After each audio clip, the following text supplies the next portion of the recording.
So Cyberpunk 2077 is just around the corner, coming out in November, which may not seem quite as around the corner as I just suggested, but hey, the first reveal of the game came out literally 7 years ago, so we are pretty damn close comparatively. But anyway, hype could not be any higher for the game after the recent reveal of new gameplay and features, and since we supposedly won't be getting any new information for the next couple weeks, I decided to list the top 5 most insane and pretty awesome features we've learned about thus far that will be in Cyberpunk 2077. So the first one is going to be one of the newest aspects of the game that they've revealed, which is going to be a feature called Braindance. What this feature entails is the fact that you will be effectively patched into someone else's consciousness during them doing some sort of act that you want to find out more information about. From the example we were given, it was of a thug robbing what looked to be a convenience store, and during the process there was a lot of control you had over the replaying of events that gives you a lot of detective ability to learn new information. During the process you could watch it fully through their own eyes, or watch it from a third-person perspective, as well as do various things like speed up or rewind the footage, as well as scan the scene for other people involved or other pieces of technology that could be used to piece together what actually happened. From this feature alone, we can see that they really are looking into the possibilities with how in-depth the use of technology really is in Cyberpunk, and with that, it's super exciting to see what kind of possibilities can arise from using the Braindance feature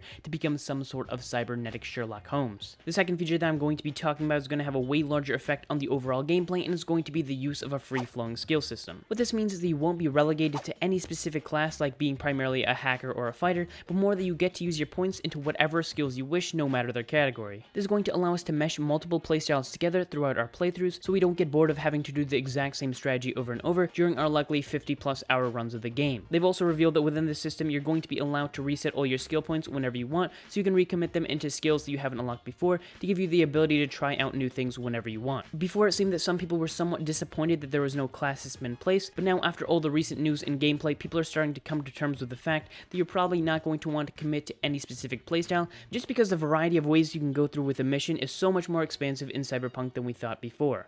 Which leads to the next big feature, a wide range of choices. Now, having multiple choices of how you wish to go through a mission isn't exactly something new, but with the way Cyberpunk is doing it, it may as well be an entirely new feature of its own. The main focus of the developers have been for the game to be fantastic story-wise from day one, and part of this is going to be a result of allowing you to go through the story in whatever way you want to.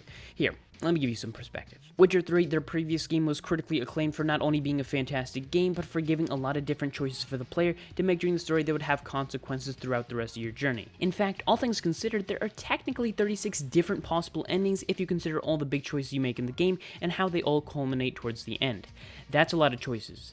But no, when the game's quest designers were asked about how many different choices would be offered in comparison with The Witcher 3, they said there'd be at least 3 times as many choices with how to complete a mission. They said that in a sense they didn't really want you to be able to fail a mission in any other way than your character dying, which would allow the player to complete the job in pretty much any way that they want to. This feature alone is such awesome news because it gives us way more creativity in an open world game than we're used to in games like GTA, where you have to follow the exact directions at the exact time or else you instantly get a mission failed. It's going to give the game way more replayability and is definitely going to complement well with the expansive skill system and the open world that they've built for likely the game of the decade. The next massive feature that is going to be integral in your cybernetic journey is going to be the inclusion of life paths. The 3 life paths that we've seen from the previous reveals are going to be the Nomad, the Street Kid, and the Corporate. The Nomad is actually going to be someone from the outside of Night City in the surrounding desert, which gives off a little bit of a Mad Max vibe and will potentially be spending some time working his way into Night City. The next option, the Street Kid, is going to be someone who grew up in the streets of Night City being raised by gangs and thugs, while the final option is going to be the Corporate,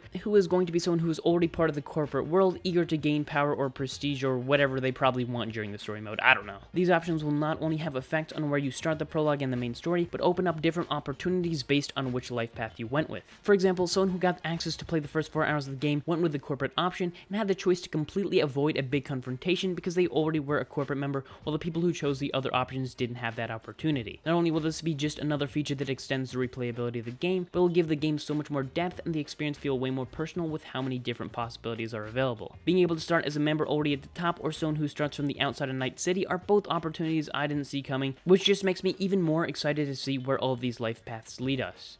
Not real life paths, the ones in the game. Mine's pretty boring. While Witcher 3 The Wild Hunt was widely considered one of the best games of all time, the one biggest issue that seemed to prevent some people from really getting into the gameplay was that the character simply felt clunky and heavy to move around at times. Later on, they added additional options in the settings to combat this feeling, but overall the game just doesn't really feel as clean to move around and play in as some of its competitors like Metal Gear Solid 5. It appears for Cyberpunk, however, that they've taken this criticism to heart and have incorporated much more enticing gameplay and movement to keep it remaining fresh and and exciting. Now this may come as a bit of a surprise for even some of you who've been following Cyberpunk news for a while, because in pretty much all the gameplay demos they seem to barely take advantage of such abilities, and instead seem to simply shoot in and out of cover like it was any old Call of Duty campaign. Despite this, if you're looking closely, you can see a variety of different situations that incorporate things like slide shooting, wall jumps, and air assassinations that just make the movement and fighting feel way more exciting. Oftentimes, FPS game campaigns are considered good or bad based on the gameplay aspect, which mainly involves the inclusion of both movement and gunplay simultaneously,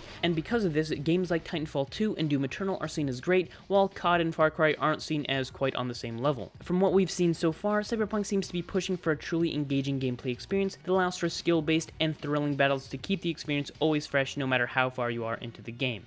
Oh, and bonus number 6, Keanu Reeves as Robot Rockstar Man. That's probably the best feature in any game at all. So that was my top 5 most awesome, cool, epic features in Cyberpunk 2077. Do you agree with my list? What things are you guys most excited to see in Night City? I'm super interested to see what you guys have to say, as I could not be any more hyped for the game, as I know so many of you are. And with that, thank you guys all so much for watching. It's been Shakes. Like if you did, subscribe to be in the under 10K club, and I hope to see you guys all in my next video.